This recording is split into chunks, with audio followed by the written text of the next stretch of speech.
Okay, so AI.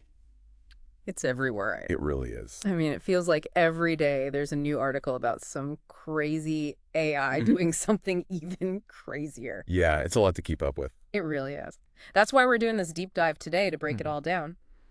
We've got two really interesting articles. Oh, yeah. One that lists out all these new AI chatbots, Okay. which is wild. Some of them are like straight out of science fiction. And then another that goes into the dark side of AI, like the scary stuff. Uh-oh. Yeah, like what happens when AI falls into the wrong hands, you know? Right. So let's start with the fun stuff. Okay. This article about the chatbots, it's got 25 of them listed, but one that really jumped out at me was this one called, I think it's character.ai. And basically, you can have a conversation with anyone. Yeah, like anyone, living or dead, real or fictional. Yeah. Like, you could be chatting with Elon Musk 1 minute and then switch over to a chat with Cleopatra.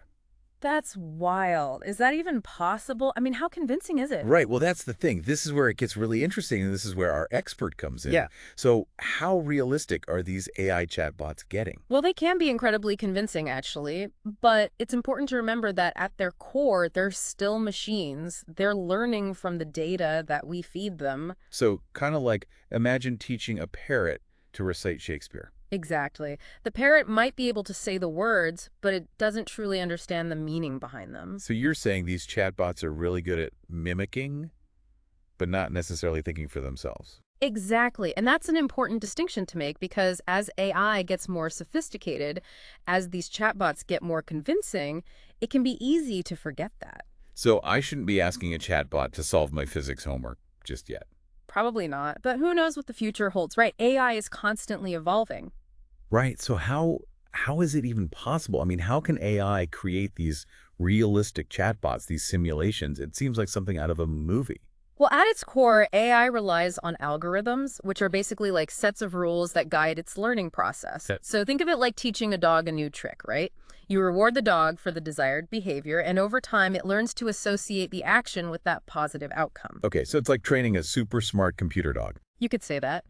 AI algorithms are designed to process massive, and I mean massive amounts of data, identify patterns, and then make predictions based on that information. Okay. In the case of chatbots, they're trained on these huge data sets of text and code, which allows them to generate these human-like responses and even write different kinds of creative content. That's incredible. It is pretty amazing. But like, I also imagine that this kind of technology, especially in the wrong hands, could be used for some not so great stuff. Yeah, unfortunately, you're right. And that's the thing about AI. It has this incredible potential for good, but there's definitely a darker side to consider as well. And that's where our second article comes in, right? This one, it's from a French science publication.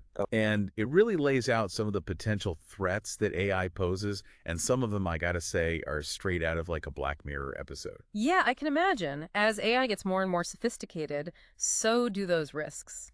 Okay, so let's talk about those risks. What are we dealing with here? Well, the article kind of breaks down the threats into different levels of severity, Okay. from like minor concerns to some truly alarming possibilities. So where do we even start? Like, what's the least scary thing on this list of AI threats? Well, it's interesting, actually. The article mentions things like using AI to write fake reviews Okay. or to create those robot burglars. Hold on. Robot burglars. Like, what are we talking about? Little robots breaking into houses now. Exactly. Yeah, they're small enough to slip through mail slots or like cat doors even.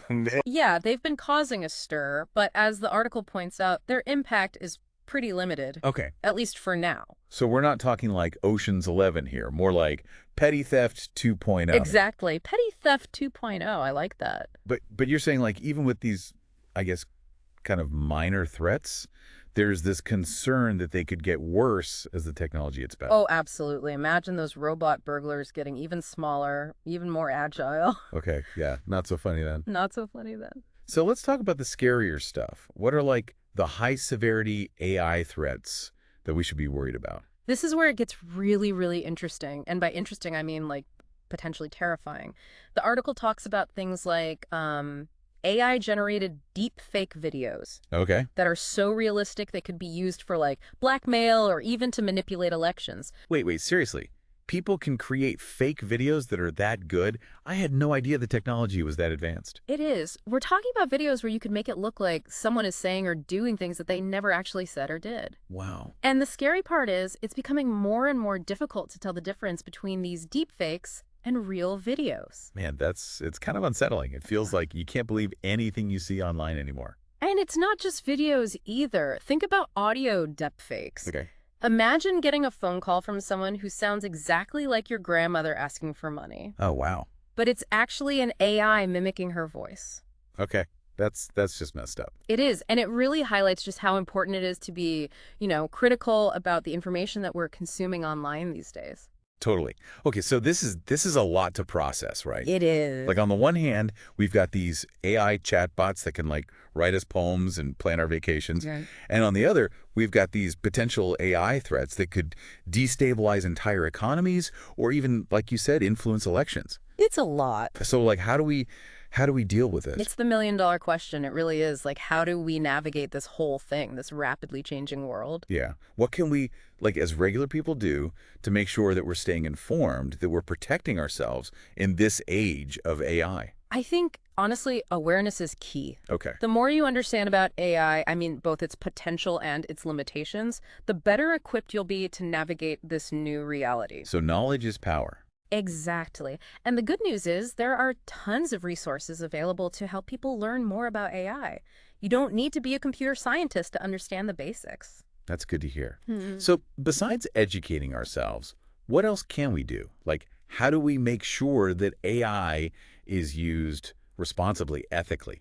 I mean, that's a big one, right? It's a huge question, and it's one that researchers, policymakers, tech companies, they're all grappling with right now. Yeah. It's a complex issue. There's no easy answers, but that doesn't mean we should shy away from the conversation. It's almost like we need, like, a global rule book for AI, right? Yeah, absolutely. There are a lot of people calling for more regulation and oversight. Makes sense. Which is good. It's encouraging to see governments starting to take this seriously. But, it's tricky. Yeah. Finding that balance, right? Yep. Between fostering innovation, letting AI grow, but also mitigating the risks. That's the tightrope. It's hard, too, because it feels like technology always moves faster than, like, lawmakers can keep up with. Oh, absolutely. It's constantly evolving. But that's why these conversations are so important. The more we talk about this stuff, the more we can raise awareness and advocate for responsible AI, not just letting it go wherever it goes. Totally. So where do we go from here? Like, what's the takeaway for everyone listening who's maybe like me? Excited about what AI can do, but also a little, I don't know, freaked out by the downsides. I love that question. Because for me, I think it really boils down to a few things, right? Okay. Staying informed, like we were just saying, knowledge is power. Being critical thinkers. Don't believe everything you see online. Don't believe everything a chatbot tells you. Right. And engaging in these conversations. Don't be afraid to ask questions, to challenge assumptions, to really, demand transparency from the people who are building this technology, who are using it. Yeah. I mean, it's like that old saying, with great power Comes great responsibility. comes great responsibility. Exactly. AI has this crazy potential. It really could revolutionize our world in so many positive ways. I hope so. But it's up to us to make sure that happens. We have to guide it, Use it for good. That's a great place to end it, I think. So for everyone listening, stay curious, stay informed, and let's all try to shape this whole AI future together.